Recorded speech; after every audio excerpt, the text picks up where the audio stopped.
Yezekel 1-ci fəsil. Yezekelin ilk görüntüsü. 30-cu ildə 4-cü ayın 5-ci günü mən Kevar çayı sahilində sürgündə yaşayanlar arasında olanda göylər açıldı və Allahdan gələn görüntüləri gördüm. Padşah Yehoyakinin sürgün olunmasının 5-ci ilində, həmin ayın 5-ci günü Xaldey ölkəsində Kevar çayı sahilində Buzinin oğlu kahin Yezekelə Rəbbin sözü nazil oldu. Orada Rəbbin əli onun üzərində idi. Mən gördüm ki, budur, şimaldan çovğun yeli və dayanmadan şimşək çaxan böyük bir bulud gəlir. Onun ətrafında parıltı var idi. Ortasında isə od içində kökrəyən metal kimi bir şey var idi. Ən ortasında canlı məxluqa bənzəyən 4 varlıq mövcud idi.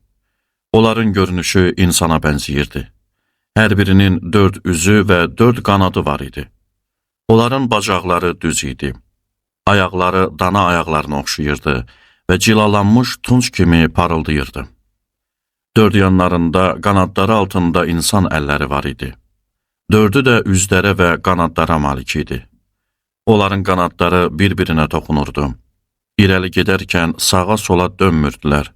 Hər biri üz tutduğu tərəfə irəliyirdi. Onların 4 tərəfə yönələn üzlərinin bənzəyişi belə idi. Qabaq tərəfdə insan üzü, sağ tərəfdə aslan üzü, sol tərəfdə öküz üzü, arxada isə qartal üzü var idi. Onların üzləri və qanadları yuxarıya doğru açılmışdı.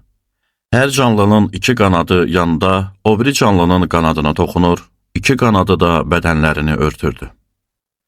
Hər biri üz tutduğu tərəfə irəliyirdi. Ruh hara gedirdisə, onlar da ora gedirdi.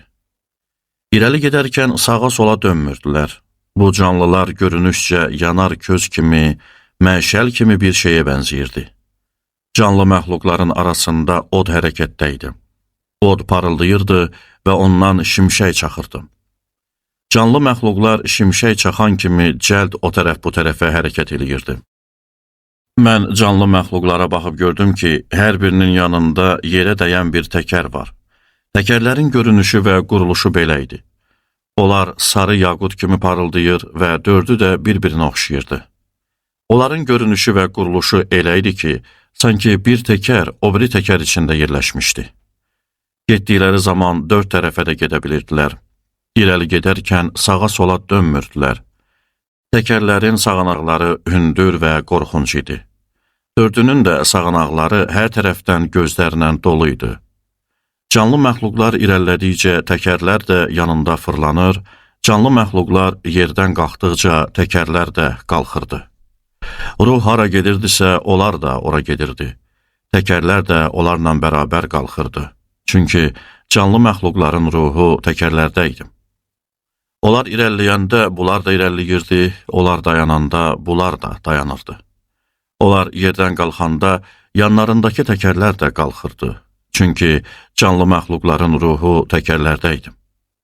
Yuxarı tərəfdə canlı məxluqların başı üzərində billur kimi parıldayan göy qübbəsinə oxşayan qorxunc bir şey uzanırdı. Qübbənin altında hər canlı məxluq qanadlarını yanındakılara doğru uzadır, başqa 2 qanadla da bədənini örtürdü. Onlar irəlilədikləri zaman qanadlarının gürültüsünü eşitdim. Sanki gürsuların səsi, külli ixtiyarın sədası, güclü gürültü, qoşunun tappıltısı gəlirdi. Onlar dayandıqları zaman qanadlarını indirirdi. Onlar qanadları enmiş halda dayanarkən başları üzərindəki qübbədən bir səs gəldi. Başları üzərindəki qübbənin üstündə sanki göy yaqutdan düzəldilmiş, taxta oxşar bir şey var idi. Yüksəkdə taxta oxşayan şeyin üzərində insana bənzər bir şəxs var idi. Mən gördüm ki, onun belindən yuxarı hissəsi kükrəyən metala oxşayır. İçi isə hər tərəfdən alov kimi idi. Mən onun belindən aşağı görünüşünü də gördüm. Sanki bir alov idi və ətrafında parıltı var idi.